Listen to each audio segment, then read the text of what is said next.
Cycle, motorcycle কিংবা auto ভ্যানে যারা এসেছেন এই খেলা উপভোগ করার জন্য অবশ্যই আপনারা আপনাদের যানবাহনটি অবশ্যই গ্যারেজে রাখার জন্য সবিনয় বিনীত অনুরোধ করছি। নতুবা আপনাদের যদি কোনো গাড়ি অথবা সাইকেল হারিয়ে যায়, কর্তৃপক্ষ কোনো দায়ী থাকবে না।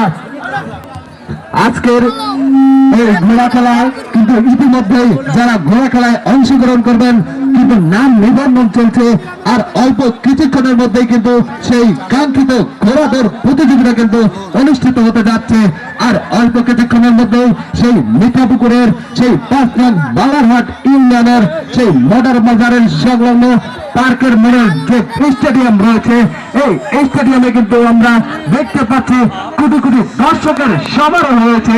এই কোটি কোটি দর্শকের সমারোহ যে ভাষণ দিয়েছে সেটা বলে দিচ্ছে যে এরা কতটা খেলা প্রিয়, কতটা আনন্দ প্রিয়। তারা কিন্তু আজকে সেটিকে এই কানায় কানায় পূর্ণতার মাধ্যমে বুঝিয়ে দিচ্ছে যে কতটা মানুষ, আমাদের এই মডার্ন বাজারের মানুষ এবং মিঠাপুকুরের মানুষ কতটা আনন্দ প্রিয়, কতটা খেলা প্রিয়।